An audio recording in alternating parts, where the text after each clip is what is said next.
Happy Thursday, Raider Nation. It's time for Silver and Black Today, an Odyssey original podcast. Scott Gulbransen, Moton with you.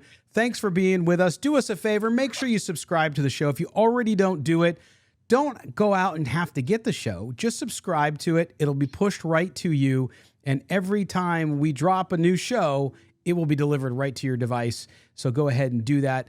If you click on the link below in the description, it takes you specifically, whatever device you have, an iPhone, Android, whatever you're on, an iPad, a Microsoft tablet, doesn't matter. It'll take you to the right link so that you can subscribe to the show. And now, as always, I bring in my buddy, my broadcast partner, the Baron of Brooklyn, the Archduke of Avocado. If you don't know what that means, you'll soon know if you're a new listener. If you're an old listener, I'm not an old listener. I'm probably the only old listener. But if you're a returning listener, you kind of know what that means. But anyway, Mo, we're back. It is NFL season officially. Everybody's in camp. The Raiders have been there a little bit longer, obviously, with the Hall of Fame game coming. But lots to talk about. No off-season slowness. There's lots of news, and that includes with the Raiders. But how's your week going, man? You're busy with your Bleacher Report duties. Mo is a writer over at Bleacher Report, covers the entire NFL, as well as being the Raiders columnist over at sportsnot.com. Getting busy now, my friend, isn't it? Yeah, a lot of retirements, coaches sharing their plans with the media, which you should take with a grain of salt at this point in July. But as you said, we're a week away from the Raiders Hall of Fame game against the Jaguars. Coming up on a lot of stuff going on. Raiders offensive line, I'm sure we're going to get into that, but yes, there is a lot to unpack today.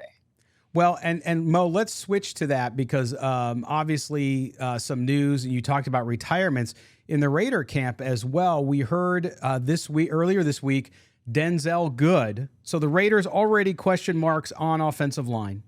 Denzel Good gets added to the retirement injury list, if you will, and it appears he may be done, but who knows? He could come back.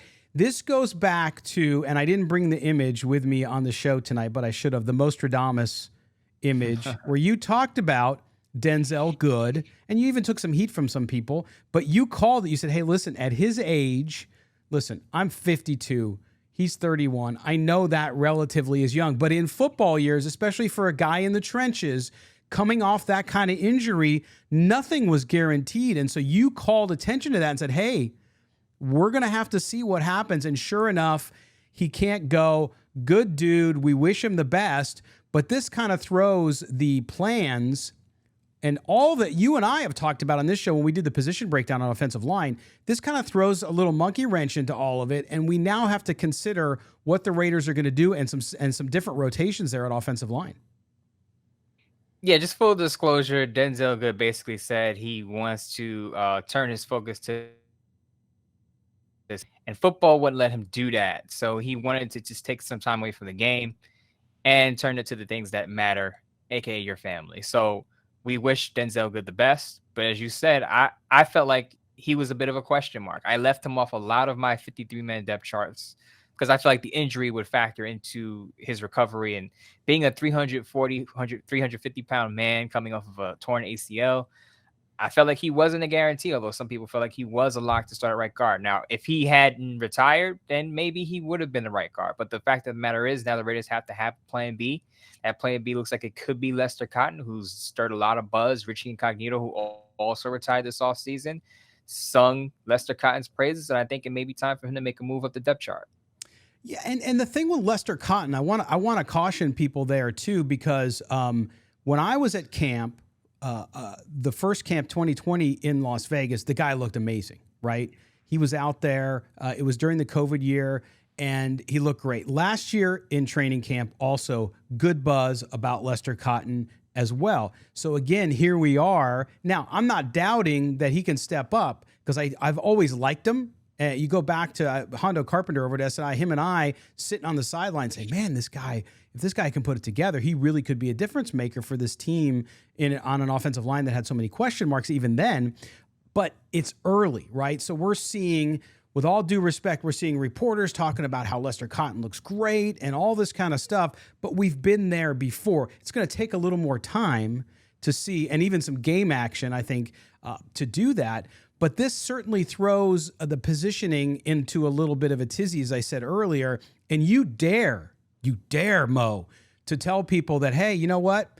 As you also talked about, maybe, just maybe, Alex Leatherwood goes back to guard, and we're looking at a right tackle situation with a different name. Talk about that opinion and how that created a little bit of buzz this week as well. Yeah, I've been suggesting that Alex Leatherwood is a guard, and I've been suggesting that since the day that the Raiders drafted him at 17th overall, I believe it was last year. I felt like he would be an NFL guard instead of a tackle. A lot of people push back on me on that because they're holding out hope that he's like Colton Miller, where he struggles his rookie year, turns out to be a pretty good tackle, and that could happen. But I will caution people that Colton Miller's struggles were different than Alex Leatherwood's struggles. Colton Miller played through an MCL sprain. He injured his knee during the year, I believe, against the Cleveland Browns. So he battled an injury. With Alex Leatherwood, he switched positions after week 4. So he had some instability there. But again, I think there was him coming into the league, there was some discussion of is he a guard or a tackle? When Colton Miller came in, everyone said he's a tackle. Can he play up to his potential? Because he has the athleticism. Can he be strong and stand in there against bull rushing edge rushers? That was the question with Colton Miller. It wasn't his position. With Leatherwood, people said that he could be a guard. So the Raiders have to figure it out, and they will figure it out during training camp, and we'll see where he ends up. But I still think he's going to be a guard. And I'm glad you brought that up, because the conversation amongst fans overall has been, well, Colton Miller did it. And you pointed out the differences there. And I think it's really important. Not every player who might struggle when they get into the NFL, and a lot of players do it, it's a big adjustment. Yes, there are guys who go and they don't skip a beat, but that really is the exception. When you look at a player, especially on the offensive line like that, and at that position, at the tackle position in the NFL, with the speed you're dealing with across the line on defenses, guys you're going against, and we're going to hear later on from Brandon Parker with some sound from one of the press conferences earlier in the week, where he talks about you go up against Hall of Famers and you're a rookie, right? And so I think the difference there, people have to consider it. It's not that you're saying Alex Leatherwood can't come along and develop, but clearly he was moved in the position we saw through the entire second John Gruden regime, players being overdrafted and players moving into positions. I mean, we saw it with offensive players too, putting them into Lynn Bowden Jr., putting him into a position where was he really going to succeed? Probably not. And sure enough, look what happened. And I think that's what fans have to always consider, is the situation and how they're different from one another. But certainly Colton Miller came along. He's turned into a very fine player. And Alex Leatherwood may, but if you look at the skill set, again, you're right. The guard position seems well suited or more suited to his ability. Yeah, he had a presser last year after he moved to guard, and they asked him how was that transition from tackle to guard, and he kind of liked having less space between him and the person he's battling against in the trenches. So he kind of feels comfortable in a phone booth, so to speak, versus out on an island going against a TJ Watt or a player of that caliber. So again, I feel like he could still be a guard. He may start the season as a tackle, and we'll see if he sinks or swims. But not to ring any alarm bells, I had a piece out, and Peter King of NBC Sports said that Alex Leatherwood was basically the backup tackle behind Brandon Parker. Now, that's going to make a lot of Raiders fans scream and bang their head against the wall, but he was trailing Brandon Parker in the battle for the right tackle spot.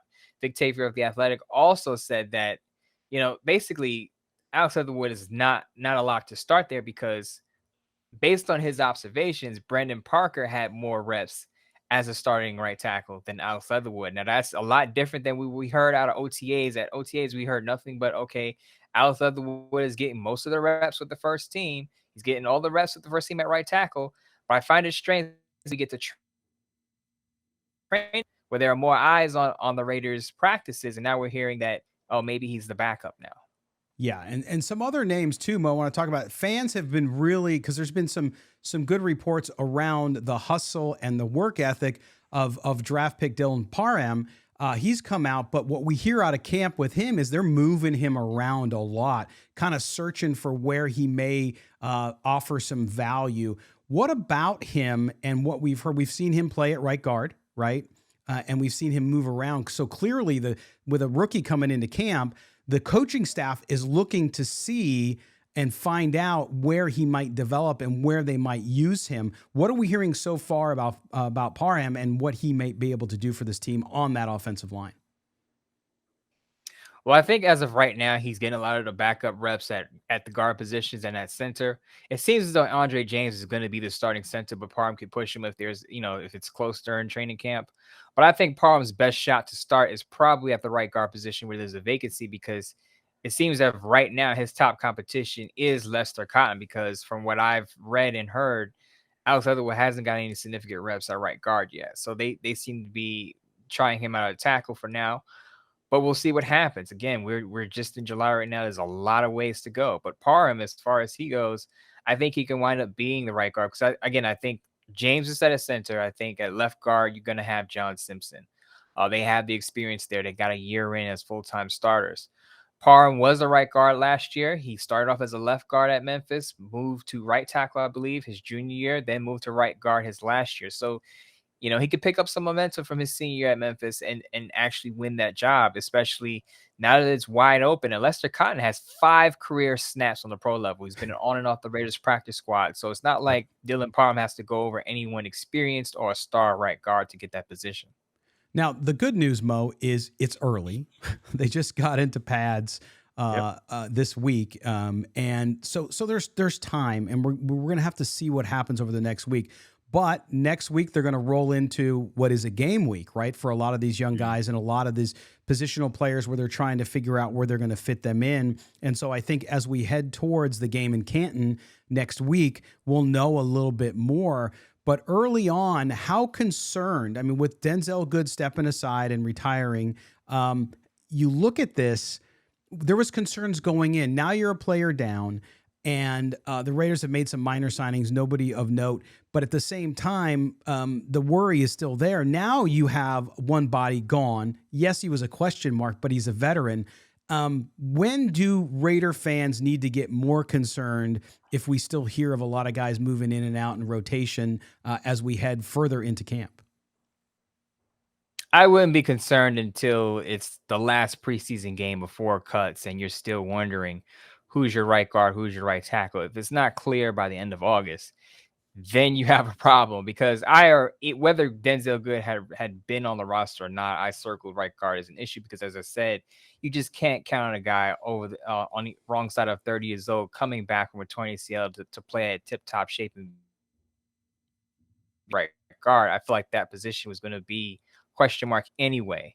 But now that you don't have much experience, a lot of fans are wondering, why don't the Raiders just bring in Darrell Williams? And I've said Darrell Williams' name 150 times, and I still think they should sign him because he could play both right guard and right tackle. But the impression I get from the Raiders, and no one has told me this, so this is not a rumor. Don't run with this to the newswire or anything. But the impression I get is that the Raiders want to see what they have in the building first before they go out and sign someone. They're not going to hit the panic button yet, because as you said, this week on Wednesday, they just had their first padded practice.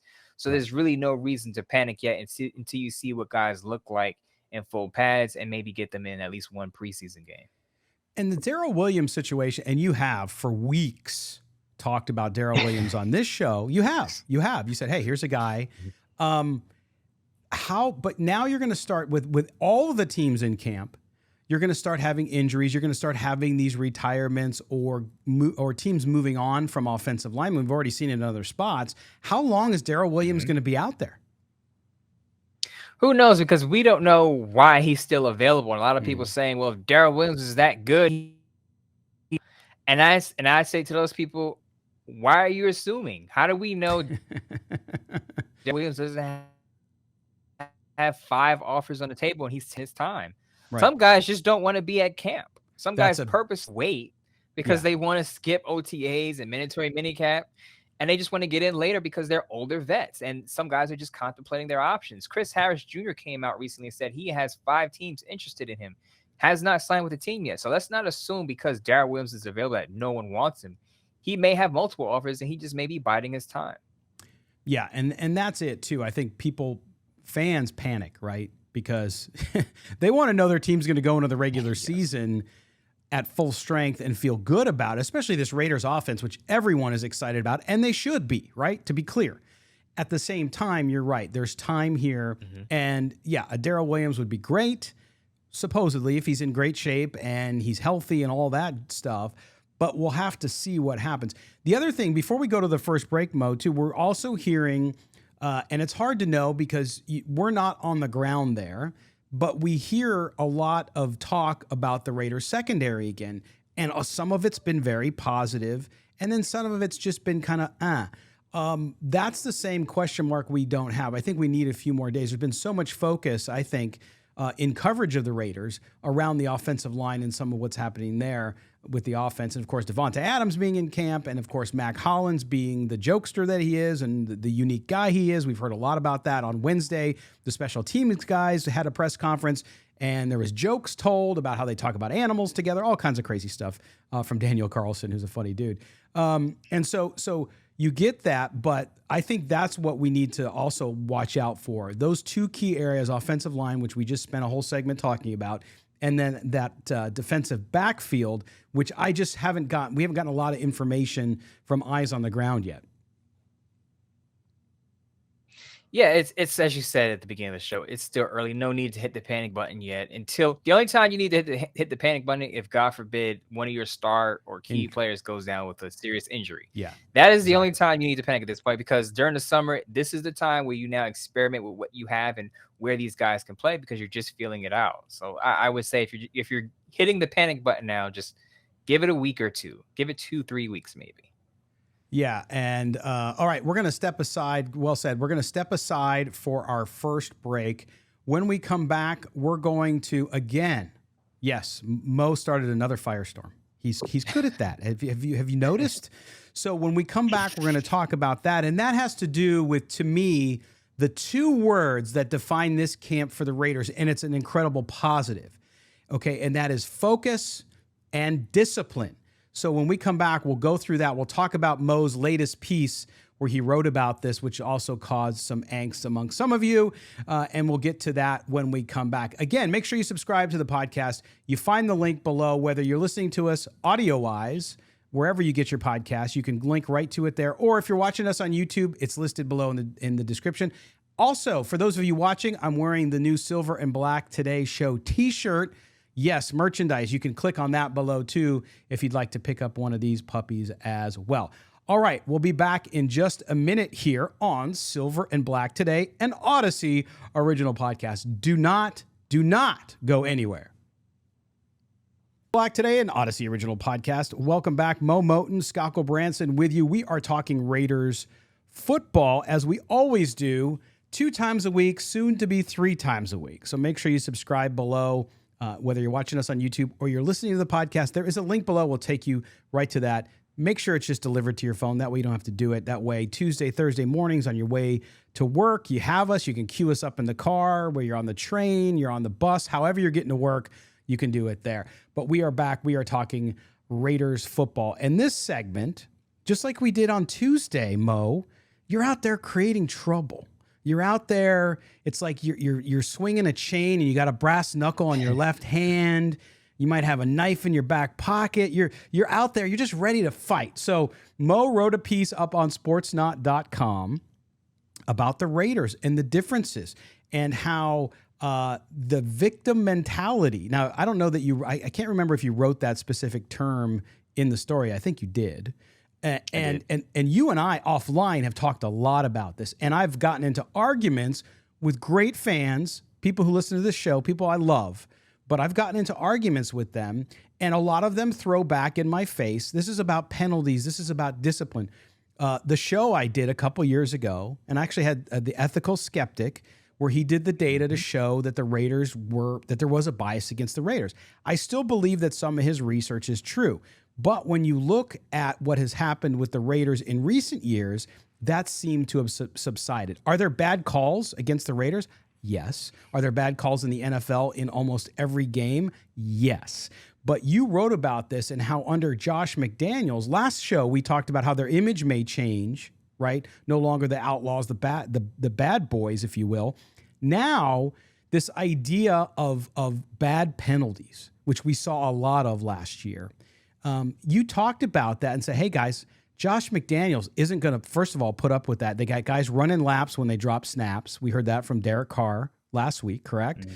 And it's a different mentality under Josh McDaniels. Your piece and the fervor it created, explain what you meant there and why people need to understand that it is a very good thing. Well, people are saying, well, the Raiders are going to be penalized regardless of what they do because they're the Raiders. Al Davis had his back and forth with the NFL, so the NFL will always hold that above the Raiders' heads. So they're always going to be one of the most penalized teams in the league. And I push back on that because in that piece that you talked about, under in John Gruden's first year, I believe the Raiders were 17th in penalties. I think they were 11th in penalized yards. So did the league give the Raiders a break during that year, John Gruden's first year back? I don't know. I think as you said, there are always going to be bad judgment calls because officiating is an imperfect job, right? So you're using your judgment based on when to call holding, when to call pass interference. You know, the saying goes, you can call holding or pass interference on virtually every play. It's up to your discretion. What I'm talking about are the false start penalties. The officials didn't make Alex Leatherwood or John Simpson jump off false start. They didn't make any of the defenders jump off sides. That's on the players, and that's what I'm talking about. I think that's what Josh McDaniels is going to have this team cut down on when it comes to accountability and focus. When they're on the practice field and they screw up, as Derek Carr said, they make a mistake, no matter whose fault it is on an exchange, both guys have to run laps because it's all about attention to detail and it's all about accountability. I believe Daron Harmon also said that. It's about accountability.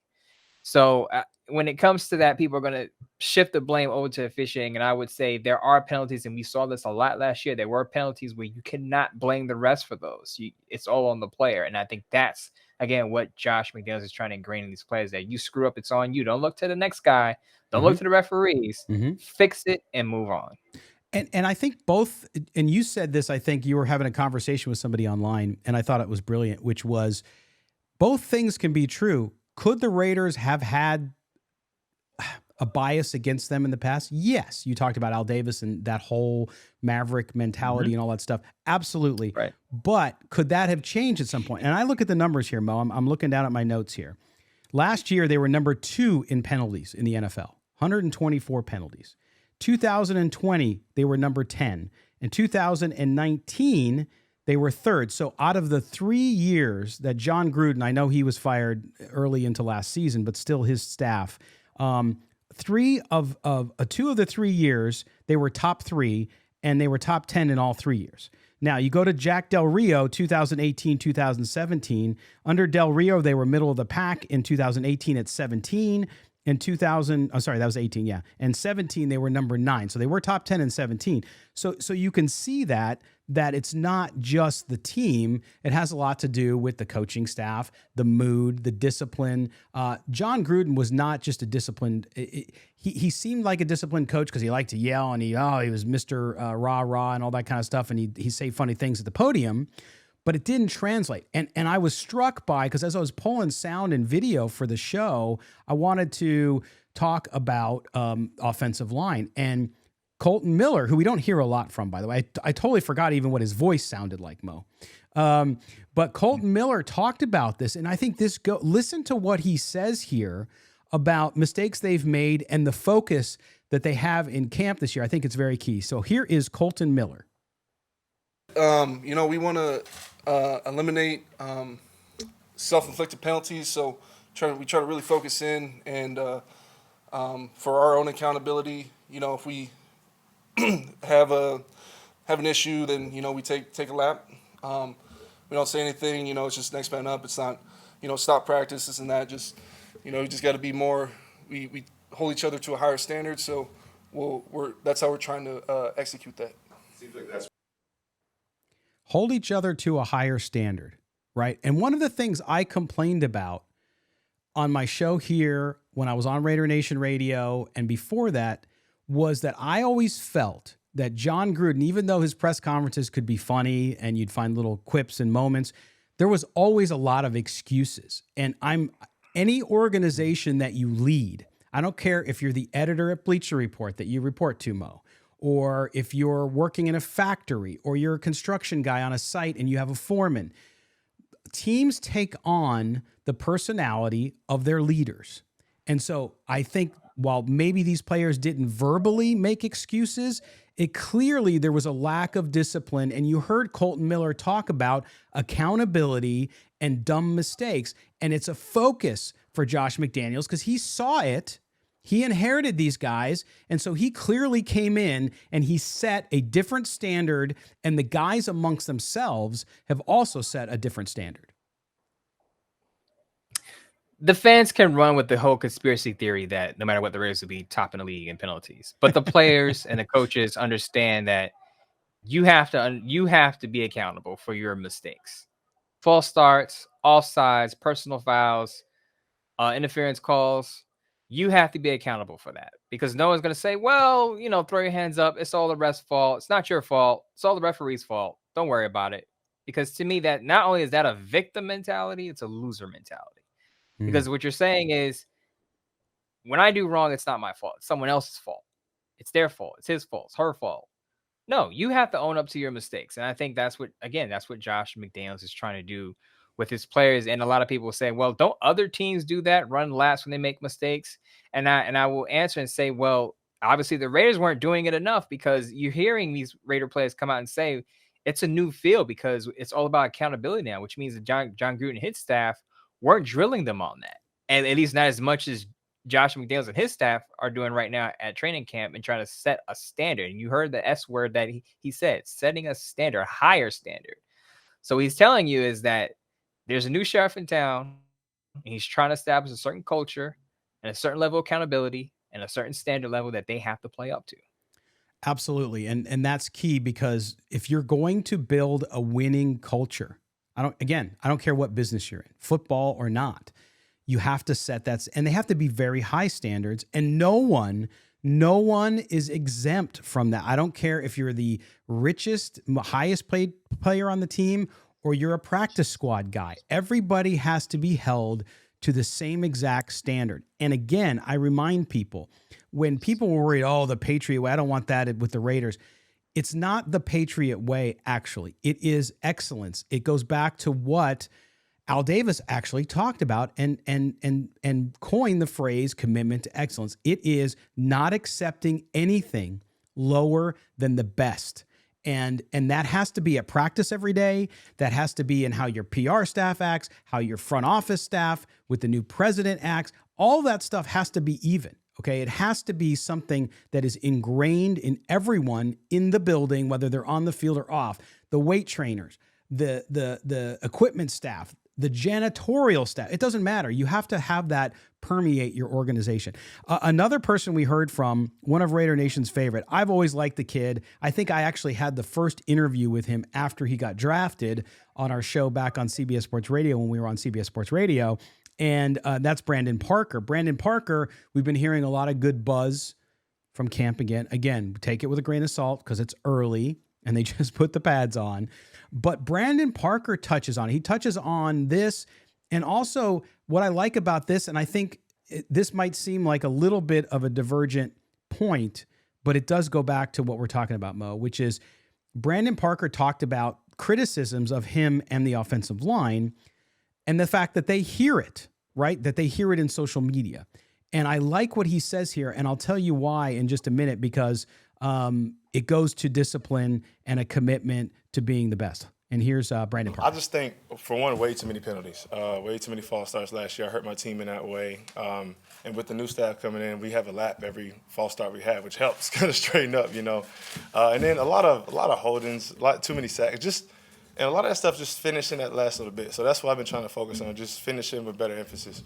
Brandon, I know were you hearing a lot on social? Were you scrolling through, doom scrolling and trying to check? I wasn't seeing it a lot. It was not like if somebody was coming every day, you suck. No, it wasn't like that. But the one, the couple of times you get it, and you know, fans, sometimes you'll get it after a game. You'll get the random oh, you suck. Meanwhile, you're blocking a Hall of Famer who's probably might make a play here or two. That's just it's nature of this game. So I don't want to see that this year. A lot of that is making sure they can't say that, but also if they feel like saying it, take away the way they can say it. There you go. Back to accountability. That whole clip, and I'll get to the social media part in a second, but that whole clip, he says, hey, I had too many false starts. He took responsibility. And to hear that, Mo, this guy who's, now a veteran and really trying to, again, develop to the point where he can play some more, because during the press conference, he talked about that too, how he's been in and out and he's played well at times and other times played horribly. He's taking responsibility for that because guess what?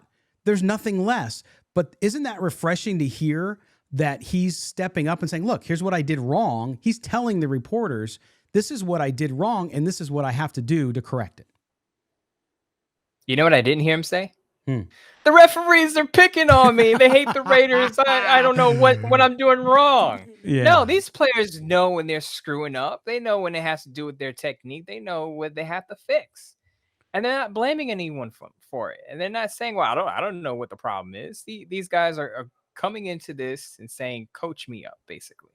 And I'm sure they're hearing, that dialogue is going on in the practice field. But again, they're not blaming anyone outside the building. The accountability is all within, internally. And I know you're going to get on the social media rant, but before you do, I want to say I think it's a good move that he got off of social media because the Brandon Parker commentary on Twitter is not good right now. No. And for good reason. And he just said it. Too many false starts, too many sacks allowed. Too many holding calls. So he's got to be able to fix that. And maybe then after he does and he gets a Pro Bowl or becomes a solid start, he can get back on social media and everyone will cheer him again. And I understand that. And you're right. Does he deserve criticism based on his play? Absolutely. Yeah. No. And he would agree. He would agree with that. In fact, he said it right there. He even expanded on it in parts of the press conference that we didn't play for you. And I get that, but a couple things, and my social media rant here is, I know some players are very active, including a former player with the Raiders, Damon Arnett, who lost his job because of it and now is in jail again for other reasons, but clearly has just gone off the rails. But two things. One is, why are reporters constantly asking players about social media? I don't understand it. Like, why do you hear on social media? Who cares? And I'm not necessarily criticizing the reporter, because a lot of reporters who I respect and have more experience than I do ask about it. It's part of our lives, but I think it shows the societal addiction to it. And if I'm a player, and you heard Derek Carr go off on a reporter earlier in the week, basically because of social media, and asking why he cares and why he listens.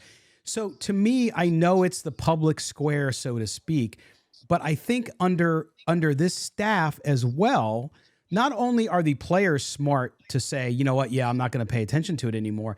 I think maybe there's an undercurrent in that building that says, listen, if you're going to take part in it, Josh Jacobs and others, fine, but you better watch what you say, and you also better hold each other accountable, and don't worry about what John in Dallas, Texas, who's been a Raider fan since whenever, is going to call Brandon Parker a stiff and that you suck and that, I hope you get cut tomorrow. Like, they have to get that out of their heads, because to win a Super Bowl, you have to remain ultimately focused.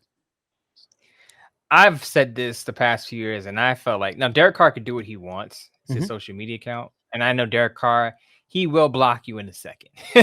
He's blocked reporters. He's blocked a lot of fans.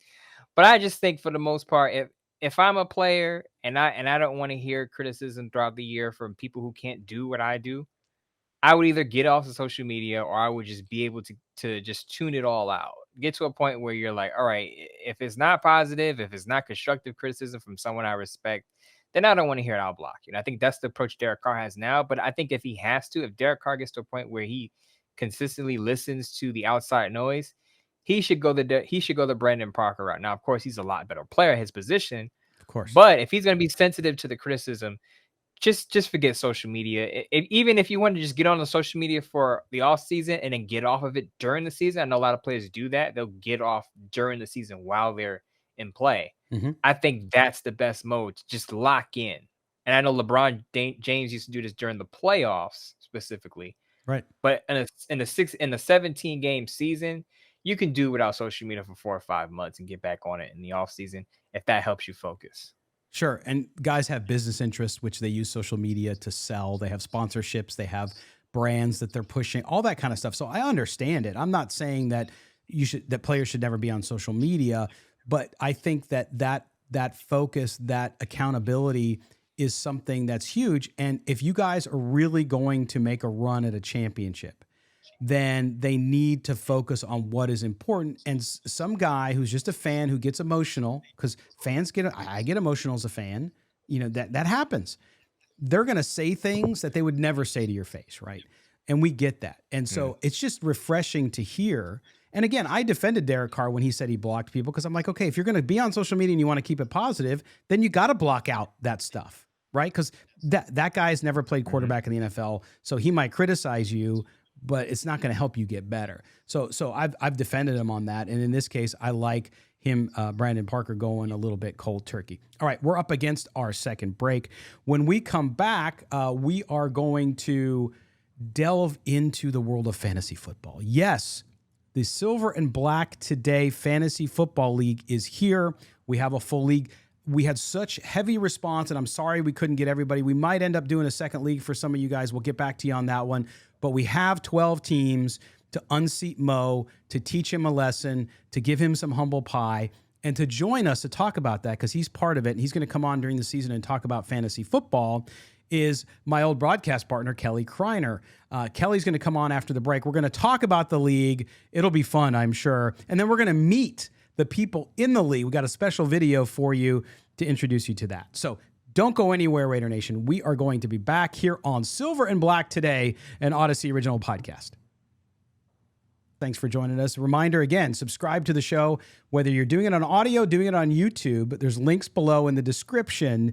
Do that so the show comes right to you every Tuesday, Thursday, and soon to be post game as well. We shift our focus. If you may have heard, Silver and Black Today, we have a fantasy football league because Mo has called himself, are you ready for this? He has called himself the Vince Lombardi of fantasy football. So in order for me, I needed more than myself. I admit it. I have no problem admitting when I need help.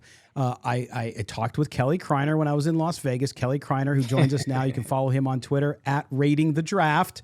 Kelly's a former co-host of the show, and he's back now because we are united in our battle to bring Mo Moton down. And so we're going to be playing fantasy. So Kelly now joins us from Las Vegas. Kelly, are you ready for this? Are you ready to push Mo down in the standings so that we can put him in his place for once? I definitely am, because, I mean, like Vince Lombardi, Mo's not going to be relevant anymore. Oh, that's good. That's really good. Man, Mo's going to kill us in this, and it's going to be all this is funny now. He's going to if he beats us, we're never going to hear the end of this. That's why he looks as cool as a cucumber. He's just sitting there. He's like, yeah. And he's throwing around even to the wonderful listeners who are part of this league, who you'll meet in a minute. He's calling them losers, right? He's calling them losers. He's like, here's the bunch of losers that I'm going to take. And so there's some players that we have in this league who I think are going to be good. And it's going to be interesting. But Kelly, you've already gone through some drafts.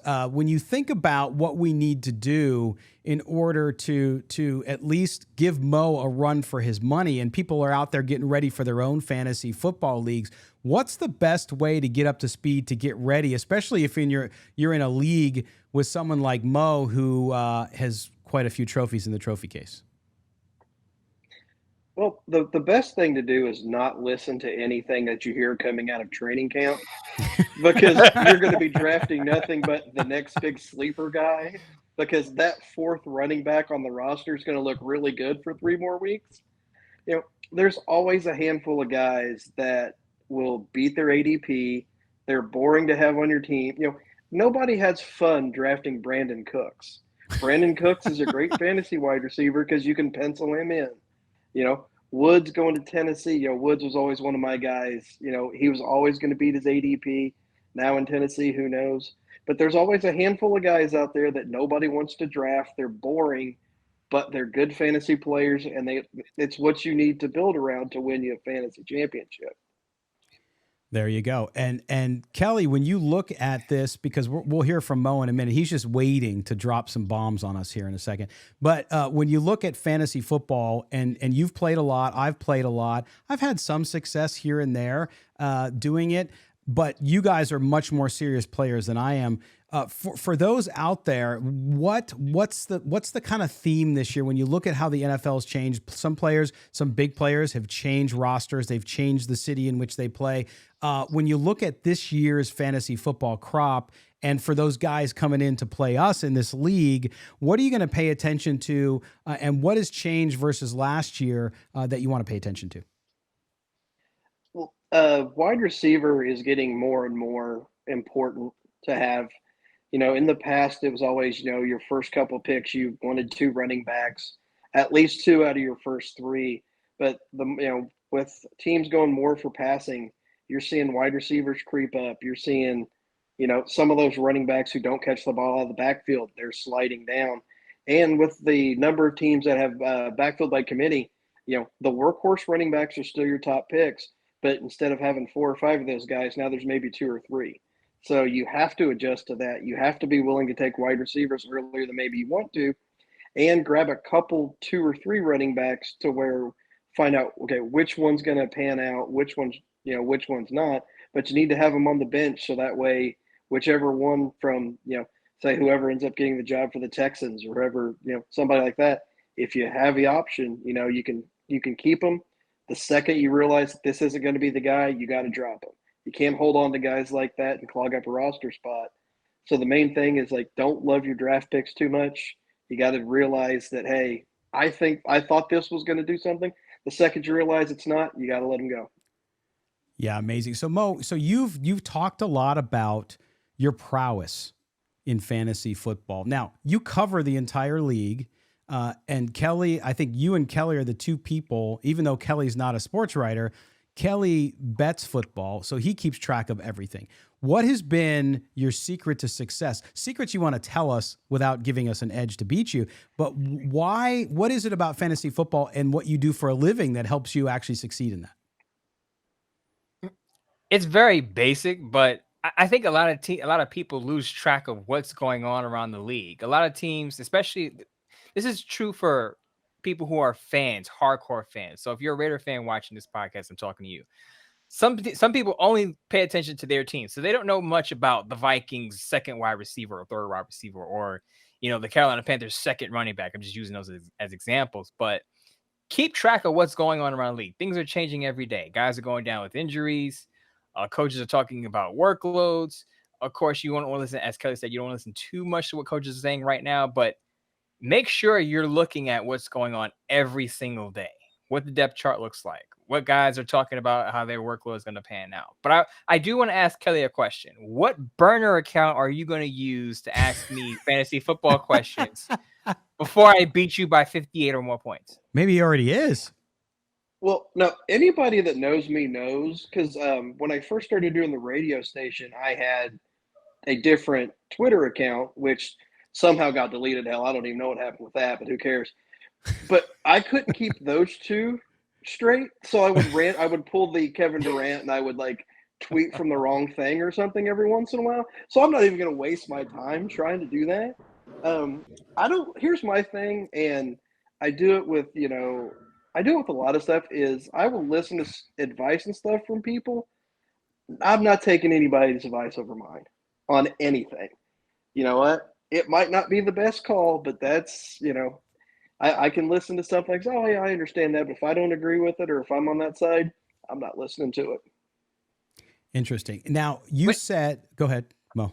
What I realized is that a lot of people ask your advice because they want to know can you push them over the edge on a decision, or confirm what they already thought. So they already have a decision in mind. They want to see what you're going to say. And if you agree, yeah, I'm doing this. But if you disagree with their original thought, it's something to think about before they make their final decision on a lineup position.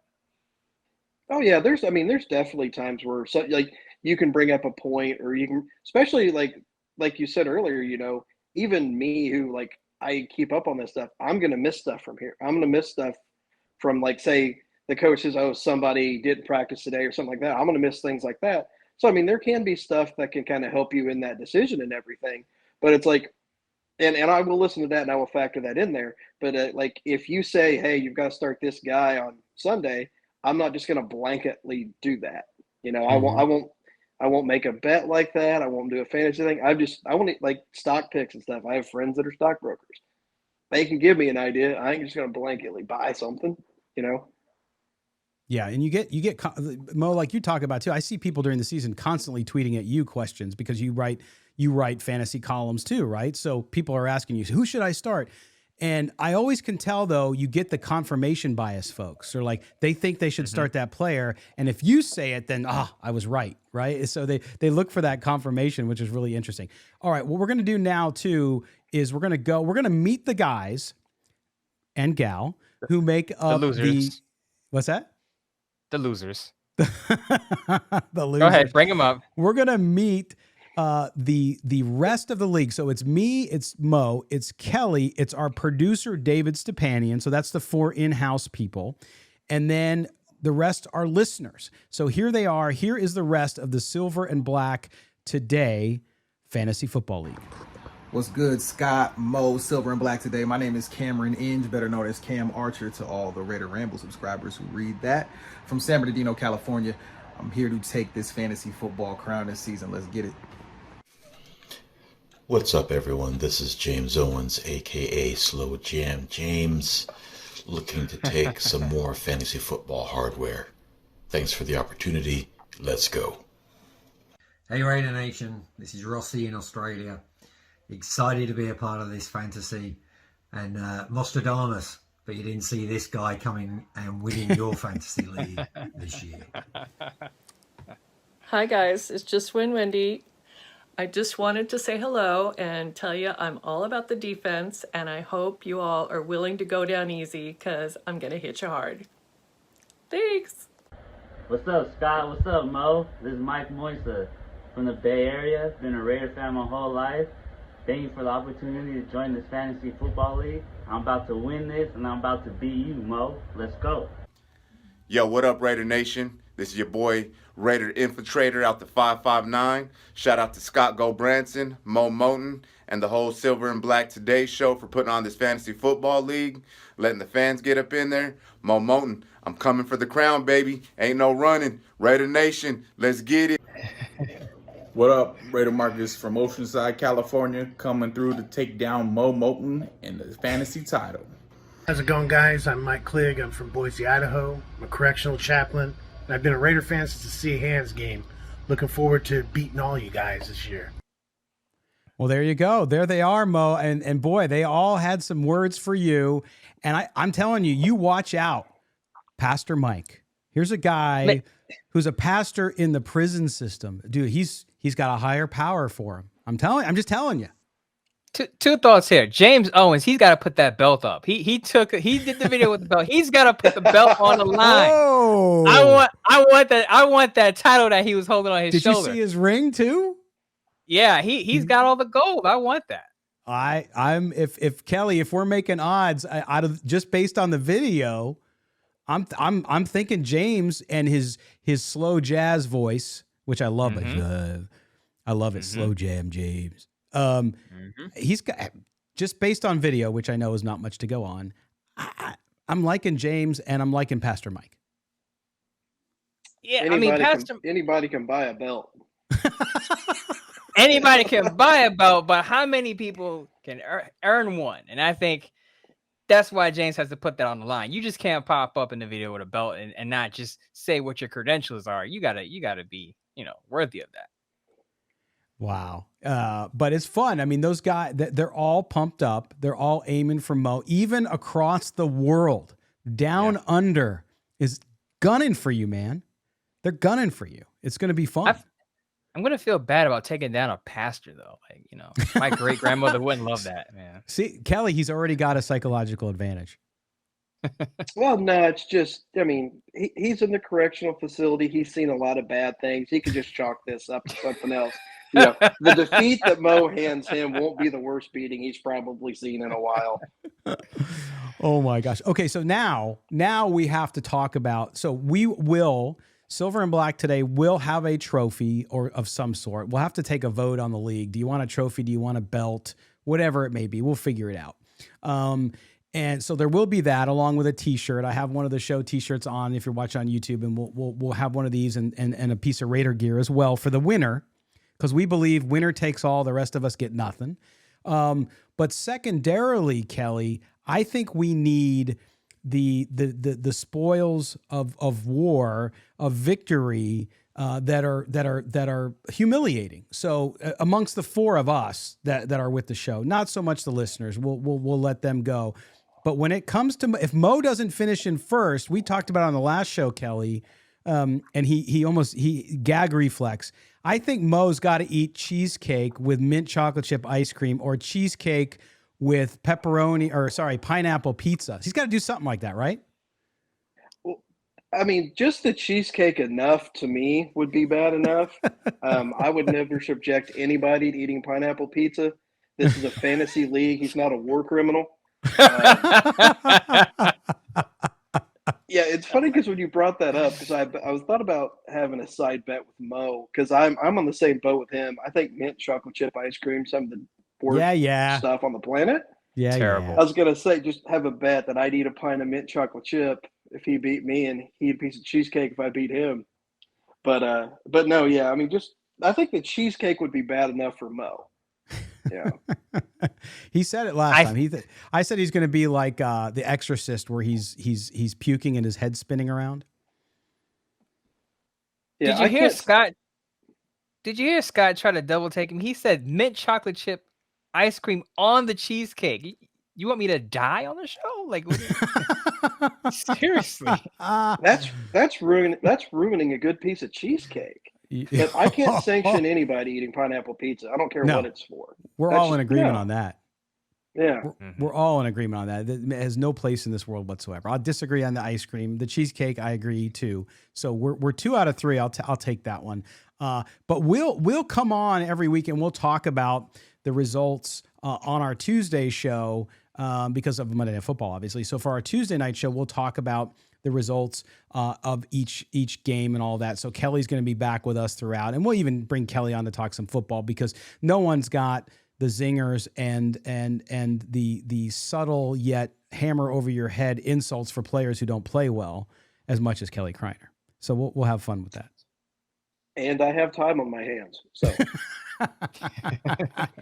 I love it. But it's going to be fun, and to all the listeners involved, we're really looking forward to it, and it's going to be just a blast. So we'll keep everybody here too. We'll have the humiliation for losing. You and I, Kelly, got to decide on what our punishment is. For Kelly, it's probably just having to sit here with Mo and I, but we'll figure out what that looks like, because we got to put some skins on the table, so to speak.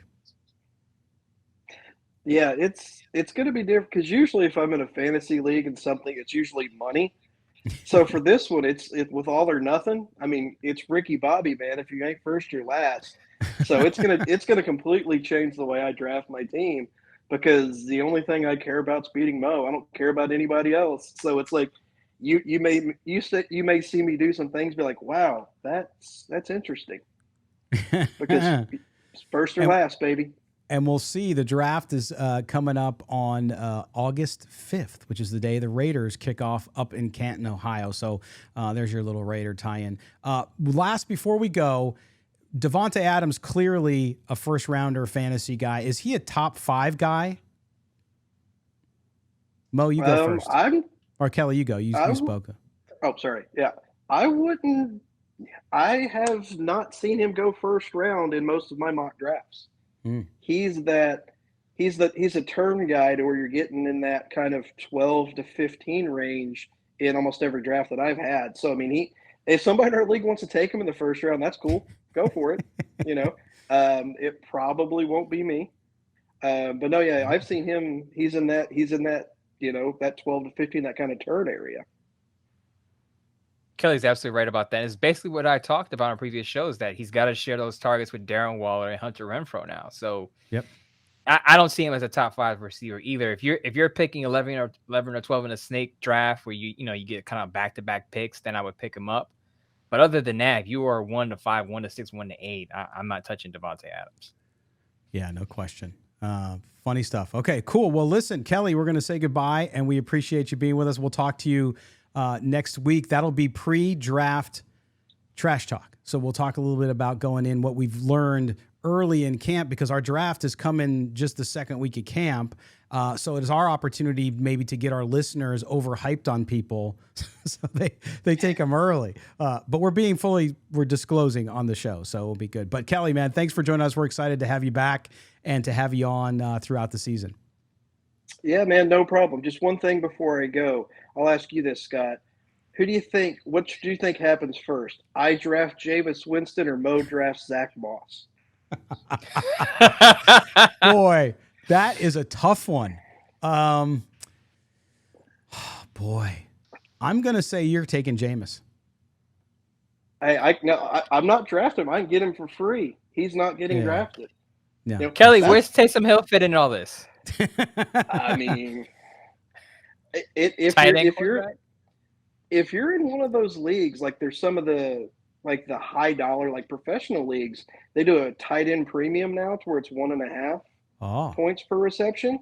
And something like that, Taysom Hill actually kind of bumps up because he's going to be playing some tight end, get some, but you get everything else they're going to be doing. So, I mean, he's not completely worthless in a league like that. He's just almost completely worthless. Nobody can turn a phrase like Kelly. It's perfect. All right, man. Listen, thanks for being with us, Kelly. We'll talk to you next week, buddy. No problem, guys. I look forward to seeing you on the battlefield. All right. Follow Kelly at Rating the Draft. And you can go to him and he'll give you advice on fantasy football too, but it'll be fun, I'm sure. All right. Mo, advice, but that was Kelly Kriner. Great to have him back on the show. All right, Mo. So we are out of time for this week, for this Thursday edition of the show. When we come back on Tuesday, we'll talk about who's hot, who's not at training camp, and then we'll get you ready for the Raiders playing up in Canton on Saturday. We'll have Tuesday. We'll start to talk a little bit about that and some facts. Does playing in the Hall of Fame game have a curse attached to it? We have data that talks about that and whether or not teams who play in the Hall of Fame game make the playoffs in that same year. Kind of interesting stuff. But Mo, we'll have plenty to talk about, I am sure. As always, my friend, thanks for being here, and we will talk to you next time. Also, Mo, people got to follow you at Mo Moton, MOEMOTON. Also, read his stuff up on Bleacher Report and Sports Not. What else are you doing? Anything? You're running down the streets of New York City with your belt Actually, on? I got a piece coming. I wish. Actually, I have a piece coming out. One undrafted free agent that could make every NFL roster, so look out for that. That's coming up. And, of course, I'll probably be breaking down what happens in the Raiders preseason game. Of course, not going too hardcore because, as we know, it's going to be backups out there. But I just want to caution people, Raider fans, stay away from the panic button. It's still early. Yeah, no doubt about it. All right. Mo, thanks, buddy. We'll talk to you on Thursday. All of you as well, thank you for being with us here on Silver and Black Today, an Odyssey original podcast. You can catch us every Tuesday, Thursday, and then coming as soon as the season starts, we will be doing a post-game show as well. So make sure you subscribe in the links below, as well as subscribe to the YouTube channel where you can see us in living color too. We appreciate you being here. Have a great week. And remember, take care of one another. We'll talk to you next time.